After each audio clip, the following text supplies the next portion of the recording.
여러분, 이렇게 죽전 교회로 와서 예배 드리니까 좋으십니까? 저도 좋긴 좋습니다. 그런데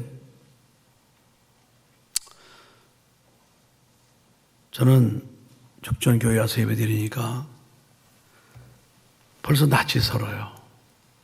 15주 동안 평창 피난교회에서 예배를 드리다 보니까 그것이 또 어느새 제 몸에 배었습니다.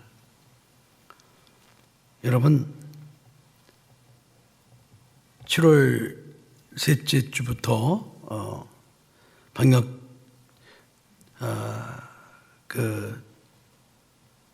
정부에 의해서 2주간만 우리가 함께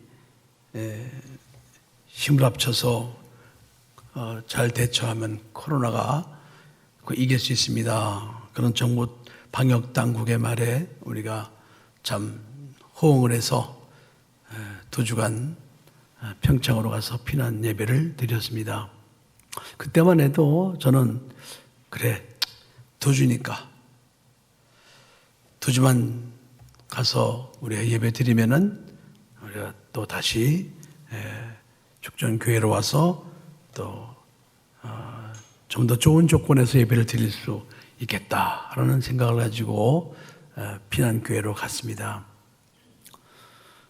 이렇게 오래 끌 줄 몰랐습니다. 근데 그것이 2주 계속 반복되더니 지난주까지 15주간 그곳에서 예배를 드렸습니다. 근데 15주간 예배를 드리면서 편한 것도 있더라고요. 저 같은 경우는 거기 이제 집이 있으니까.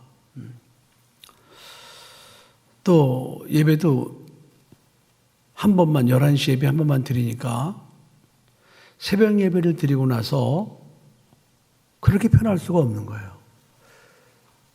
저는 그 전에 우리 1부, 2부니까 새벽 기도 갔다 와도 이제 무슨 눈을 붙이거나 그러질 않았습니다. 근데 거기서 11시 예배를 드리게 되니까 새벽 예배를 갔다 와서 눈을 붙일 수 있는 거예요. 11시가 엄청 길더라고요, 11시가. 엄청 길어요. 그러다 보니까 야, 죽전 가서도 그냥 2부만 한 번 드릴까? 이런 생각이 들 정도였어요. 편하니까, 그게. 근데 죽전 와서 또다시 그전처럼 원상복귀가 돼서 그전처럼 오늘도 새벽 기도 하고 나서 눈도 한숨 붙이지 못하고 이렇게 1부, 2부 예배를 지금 드리고 있습니다. 하나님은 어쨌든 참 좋으신 분이에요. 너무 좋으신 분. 나보다 나를 더 잘하시는 우리 주님께서 우리가 참 그 한여름에 시원한 평창으로 그곳에 가서 이렇게 한여름을 보내고 또 추워서 이제 예배를 드리기가 어려워지니까 하나님께서 정하신 때에 다시 또 우리 죽전으로 복귀하도록 하나님이 은혜를 베풀어 주셨습니다. 언제 돌아올지 그때 사실은 기약이 없었는데 때가 되니까 하나님께서 이렇게 우리를 다시 돌아오게 하시는데 돌아오게 하시는 그 때가 아주 절묘한 거예요. 지금은 거기 추워서 이제 11월 되면 이제 거기 눈 옵니다. 거기는 바로. 그러면 이제 그 평창 수양관 교회에서 예배를 드리기가 이제는 힘들어지는 것이죠. 하나님은 예배 받으시는 한 분이기 때문에 우리가 예배를 안 드리시면 하나님이 손해나니까 가서 예배 잘 드려라. 그래서 하나님께서 또 우리 이쪽으로 돌려 보내주셨다는 생각을 해보았습니다. 그 가운데서도 우리에게 좋은 것을 하나님이 허락해 주시는구나. 그리고 죽전교회로 돌아왔는데 저는 뭐 새롭다는 느낌이 없어요. 왜 그런 거 아니? 여러분, 교회라는 것은 우리 예수 그리스도를 믿는 성도들의 공동체를 교회라고 그러는 거예요. 건물이 교회는 아니죠. 건물은 교회당이죠. 예배당. 그렇다고 건물이 중요하지 않다는 것이 아닙니다. 굉장히 중요하죠. 그러나 엄격히 말하면 교회, 이 공동체가 교회란 말이죠. 가정에서 가족이 집에서 살잖아요. 그죠?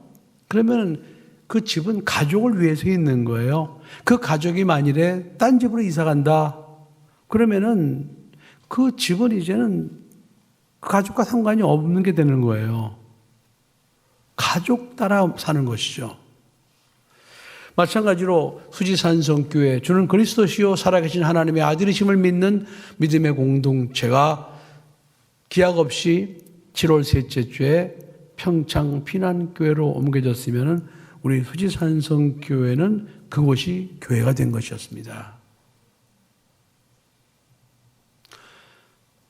언제 돌아올지 모르는 기약 없는 그런 피난처에서의 예배, 그것이 교회였죠. 그래서 저는 앞으로 우리 교회가 혹시 외부의 어떤 그런 압력이나 방해에 의해서 또 뭐 딴 데로 갈 수도 있다. 그럼 그것이 또 교회가 되는 겁니다. 여러분 이해하십니까?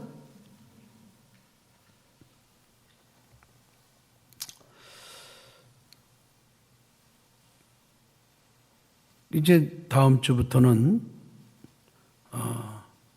with 코로나, 그래서 코로나와 함께 사는 세상이 어쩔 수 없이 되고 말았어요. 근데 가만히 생각해 봤어요. 작년 1월 말부터 전 세계에 불어닥쳤던 코로나. 과연 이 코로나를 통해서 이게 어떤 일이 벌어졌는가? 여러분, 어떤 일이 벌어졌습니까? 한번 생각을 해보세요. 이제 다음 주부터 with 코로나예요. 우리 교회도 이제는 수용 인원의 50%까지 백신을 맞았든 안 맞든 상관없이 나와서 예배를 드리게 되었어요. 이제는 여러분 골치 아프게 무슨 신청을 하고 이러고 자시고 할 게 없어요. 그냥 나오면 되는 거예요. 그러면 가만히 생각해 보세요. 작년에 코로나가 퍼질 때는 막 100명만 넘어도 막 난리가 났었어요. 그래가지고 코로나 걸리면 그 사람은 무슨 벌레보다 못한 취급을 받으면서 막 수용시설로 가다 가두고, 그리고 같이 있었던 가족들 막 2주씩 집에서 강제격리, 또 나올 때마다 또 2주 막 이렇게 해가지고 우리 성도 중에서는 한 달 동안 집에서 격리당한 사람도 있었습니다. 그러다가 마지막에 또 시정시설에 들어갔어요. 그리고 세상 사람들은 코로나 걸리면은 무슨 이상한 문둥병 걸린 사람보다 더 험한 것으로 보고 그렇게 인식을 했었습니다. 그런데 여러분, 지금 거의 2년이 가까우면서 위드 코로나가 되면서 어떤 일이 벌어졌습니까? 코로나가 없어졌습니까? 그렇게 난리 극성을 부렸으면은 코로나가 없어지든가 그래야 됐을 거 아니겠어요? 그런데 지금 이제는 코로나 걸려도 그냥 자기가 알아서 집에서 그냥 집에서 있든지 어디 있든지 약간 자기가 알아서 하는 것이고, 가족들 있어도 다 자기가 알아서 하는 거예요. 이렇게 할 수 있는 것을 왜 그때는 그렇게 난리 극성을 떨었냐 이 말이에요. 저는 처음부터 얘기했어요. 코로나 이거 아무것도 아니다. 이거 코로나 무서워하지 마라. 우리 코로나 그래 양성이다. 그러면 조용히 어디 가서 한 일주일 내지 늦어도 열흘만 어디 있으면은 그냥 지나면은 이 코로나는 없어진다. 그것을 내가 코로나 걸리고 나서 경험했잖아요. 9일 동안 수용소에 들어가서 있다가 그곳에 있는 동안 무슨 주사를 맞은 것도 아니고 약을 얻어먹은 것도 아니고 아무 조치도 없이 그냥 9일 되니까 나가라고 그래서 나갈 때 검사해달라고 그러니까 검사할 필요가 없다. 나가서 아무나 만나도 상관없습니다. 그래 나와서 지금까지 이렇게 아무나 만나고 돌아다녀도 아무 상관없어요. 이게 사실은 코로나의 실체였어요. 하나님께서 우리에게 주신 이 면역체계에 의해서 그 코로나는 그냥 하나님의 방법에 의해서 하나님의 은혜에 의해서 그냥 치료받는 거였어요. 물론 기저질환자들에게는 그것이 해를 끼칠 수가 있었습니다. 그러니까 처음부터 아예 중증 환자 위주로 이 방역 정책이 수립됐어야 되는 거예요.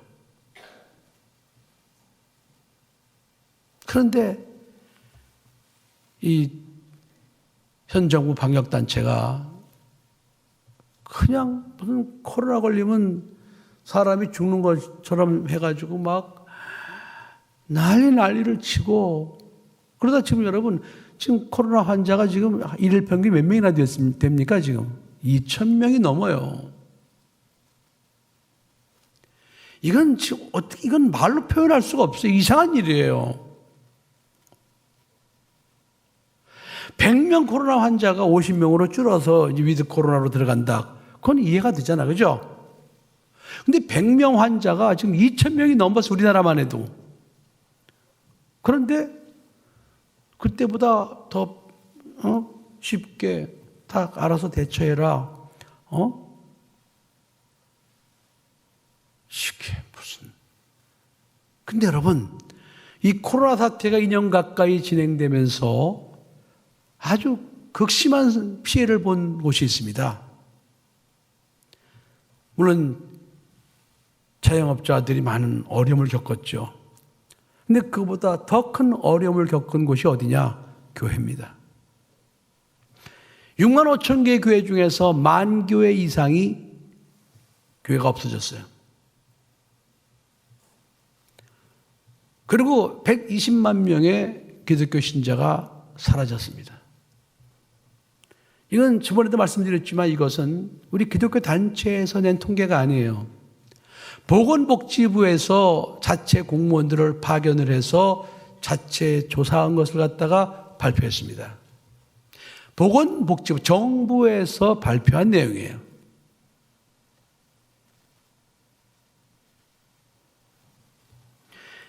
이 코로나 바이러스로 인해서 지금 교회가 소리 소문 없이 다 문 닫아버리고 말았어요. 그리고 거기에 드러나진 않았지만은 앞으로 다음 세대가 전부 죽어버리고 말았습니다. 지금 교회 학교 학생회, 청년회 허리가 동강 잘려져 버리고 말았어요. 그러니까 그들은 성공한 거예요. 코로나라 가지고.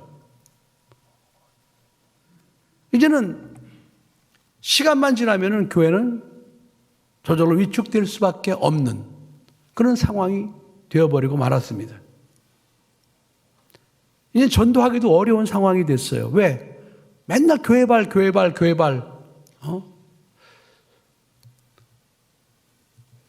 스타벅스에서 코로나 환자가 발생하면은 하루만 문 닫고 그 다음 날부터 소리 소문 없이 그냥 문 여는데 교회에서 코로나 환자가 발생하면은 무슨 교회발 그래가지고 막 온갖 매스컴에서 떠드는 바람에 세상 사람들은 교회가 마치 무슨 코로나의 온상지인 것처럼 인식을 세뇌를 시켜버렸어요.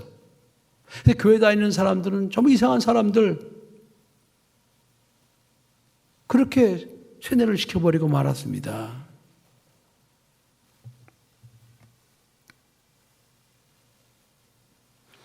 자영업자는 손해보면 정부에서 손해배상을 해줍니다. 그러나 교회는 정부로부터 어떤 배상도 받지 못합니다. 비영리 사업자예요. 그럼 비영리 사업자도 배상해줘야 되는 거 아니에요? 교회는 일절 없습니다. 기준도 없습니다.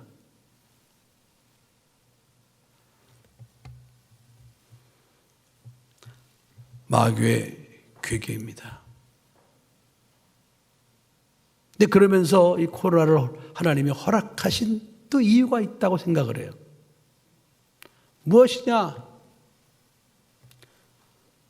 하나님께서는 이런 코로나라는 이 고난을 통해서 하나님께서 믿음의 사람들의 순도를 하나님이 체크하셨다라는 생각을 했습니다.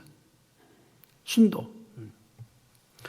욥기서 23장 10절에 욥이 고난 속에서 고백하기를 내가 가는 길을 오직 그가 아시나니 그가 나를 단련하신 후에 내가 정금같이 나오리라 그랬습니다.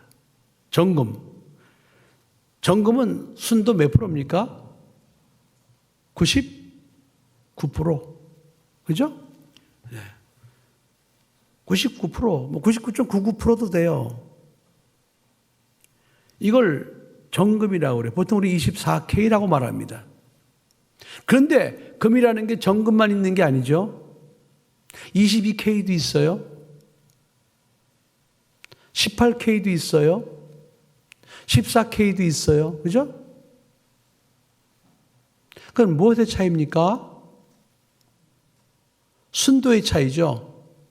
불순물 함량의 차이죠. 금 원석을 갖다가 왕수라고 그래서 왕수, 염산과 질산을 3대 1로 이렇게 섞어서 그 왕수, King's Water, 그 왕수라는 곳에다가 이제 이렇게 용액으로 녹이는데 1063도의 고열로 금 원석을 갖다가 거기서 녹이게 됩니다. 그러면서 이제 불순물을 제거하는 거죠. 근데 거기서 99.99%의 불순물을 제거한 그런 순금, 이걸 24K라고 그랬어. 근데 이제 불순물을 제거하는 것은 22K도 있고 18K도 있고 있어요. 근데 다 금은 금이에요. 그죠? 근데 순도가 다르다 이 말이에요. 순도가 다르다. 순도에 따라서 가격도 다르고 또 가치도 달라집니다. 자, 우리가 예수 그리스도를 믿는 하나님의 자녀들인데 하나님께서 이런 여러 가지 어려운 고난을 겪게 하시면서 허락하시면서 하나님께서 또 원하시는 기준이 있다는 사실을 깨닫게 됐습니다. 이런 고난 속에서 너의 믿음이 정금과 같은 믿음이냐? 아니면 네가 22K냐? 아니면 네가 18K냐? 아니면 네가 14K냐? 자, 그런데 하나님께서 원하시는 신부의 조건은 뭐냐? 정금, 순금, 24K의 신부를 하나님께서는 원하신다는 것이죠. 예수님의 재림이 점점 가까워지고 있는 상황 속에서 하나님께서는 그 예수님의 신부를 갖다가 구별하기 위해서 이런 어려운 과정을 하나님이 허락하셨다라는 생각을 지울 수가 없었습니다.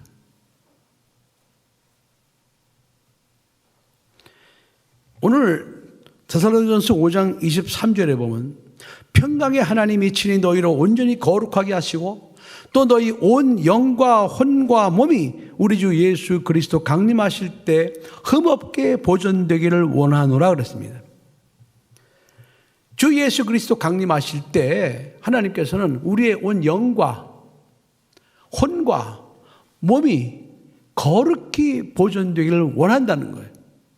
우리의 영이 거룩한 영이 되어서 우리의 혼 생각이 거룩한 생각으로 가득 차고 우리 육체가 우리의 몸이 거룩한 몸이 되어서 주 예수 그리스도 강림하실 때 공중으로 들려 올라가서 예수님을 만날 수 있는 그런 조건에 순금, 정금 같은 성도들이 되기를 원하신다는 거예요.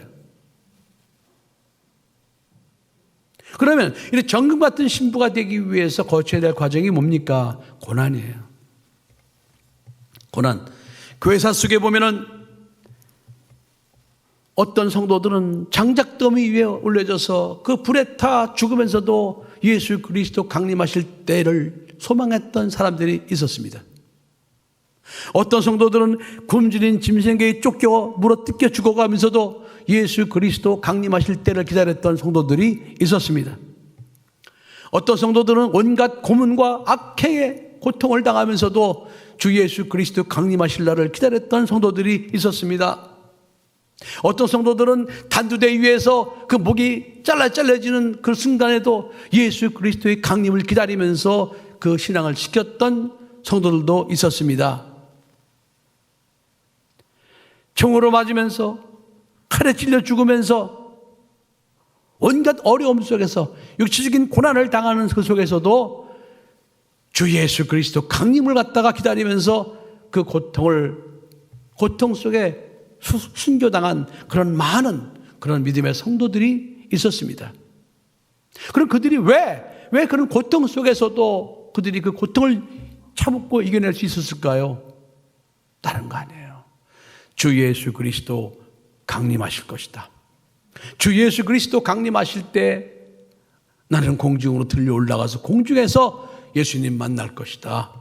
그 하나님의 언약, 하나님의 약속, 그 약속을 붙들고 끝까지 그 믿음을 지키느라고 그런 순교하는 그런 고통 속에서도 믿음을 지킬 수 있었던 것입니다.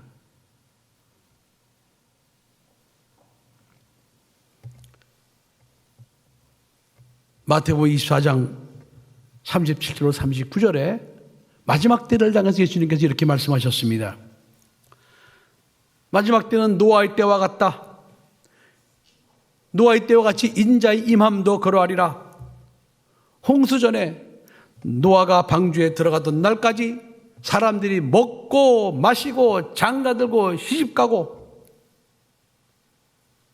그러니까 홍수가 나기 전까지 사람들이 어떤 삶을 살았느냐? 자기 삶을 살았다는 거예요. 먹고 마시고 장가들고 시집가고.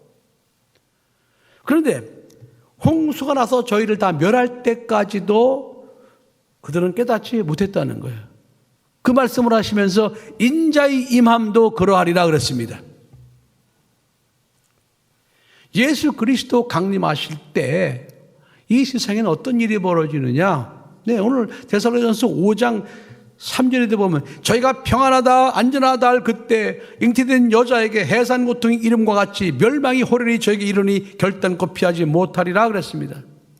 그러니까 안전해, 그런 일이 없어, 생각도 못해, 평안해, 먹고 마시고 시집가고 장가가고 일상을 살아갈 때 그때 예수님의 재림이 이루어진다는 거예요.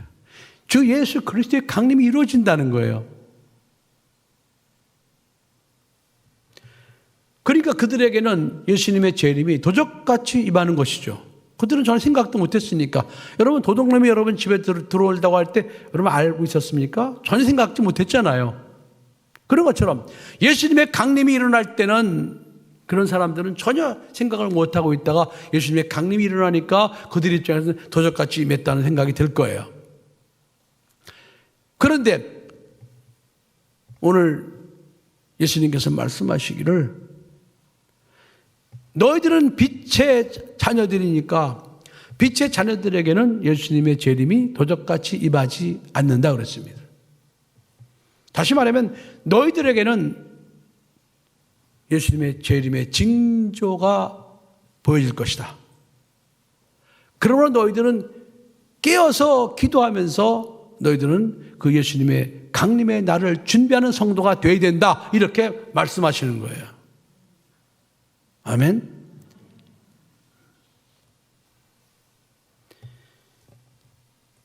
저는 늘 말씀드리지만 10살 초등학교 3학년부터 교회를 다녔습니다.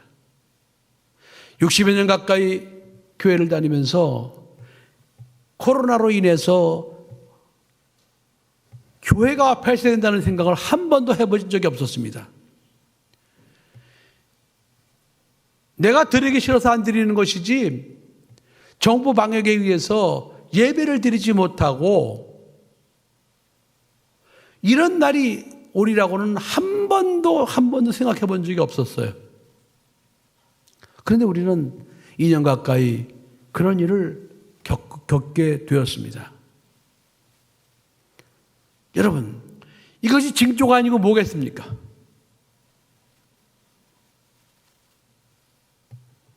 이보다 더 큰 징조가 있겠습니까?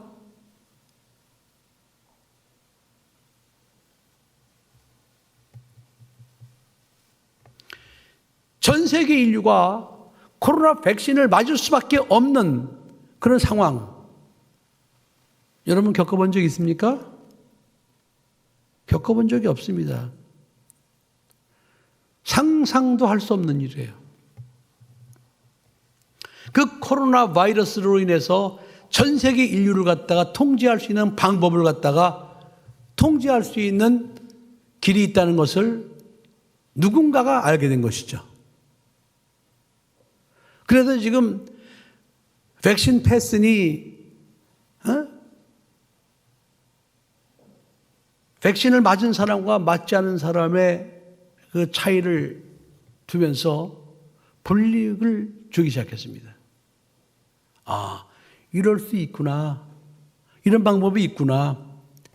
이건 성경을 응하게 하기 위함입니다. 앞으로 전 세계 인류를 이렇게 통제할 수 있는 그런 일을 할 수가 있겠구나. 다시 말하면 짐승의 표로 나아가는 것입니다. 짐승의 표를 전 세계 인류에게 맞게 할 수 있겠구나. 이것을 그들은 알게 된 것입니다.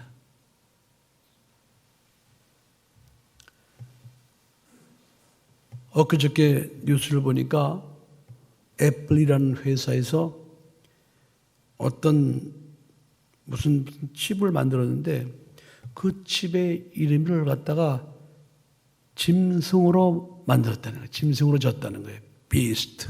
B-E-A-S-T. 아니, 하고 많은 이름 중에서 어떻게 성경에 기록되어진, 예언되어진 짐승이라는 이름을 갖다가 거기다 부여하겠냐 이 말이에요. 물론 그것이 짐승의 편지 아닌지는 알 수 없어요. 그런데 그 이름을 짐승이라고 줬다는 거예요. 점점 가까이 오고 있습니다. 이런 일이 벌어질 때 우리 예수 믿는 사람들은 예수님의 강림의 때가 가까이 오고 있구나라는 사실을 깨달아야 되는 거예요. 아멘. 그리고 우리는 하나님께서 원하시는 흠없는 신부가 되기 위해서 온 영과 혼과 몸을 거룩히 보존할 수 있는 그런 믿음의 사람이 되어야 됩니다. 신랑이 원하는 신부가 있습니다. 첫째, 그 신부는 신랑만을 사모하는 신부여야 됩니다. 세상에 남자가 아무리 많아도 그 신부는 신랑만을 사모해야 됩니다. 오직 예수, 금보다도 예수, 명예보다도 예수, 어떤 우상보다도 예수, 자기 자식보다도 예수, 자기 남편보다도 예수, 자기 아내보다도 예수.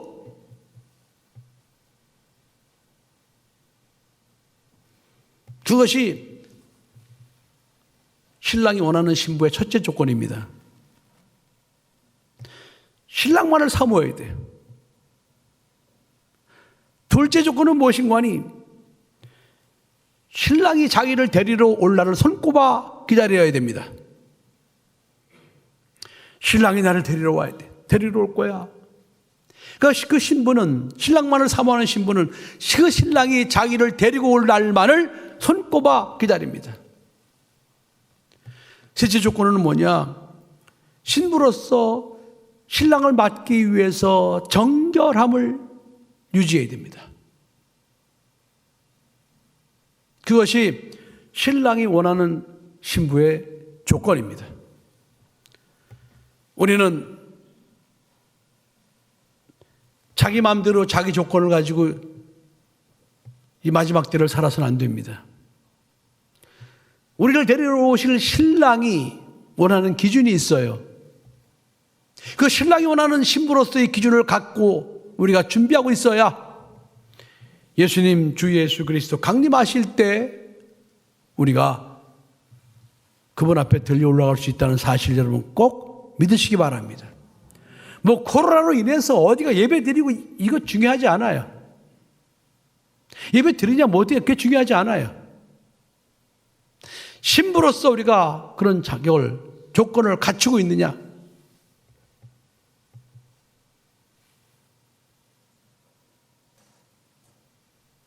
오늘 우리는 꼭 그런 믿음을 가져야 됩니다. 자기가 자기 자신이 내가 예수님 신랑 되신 예수님께 합당한 신분가 아닌가를 자가 진단하는 방법이 있어요.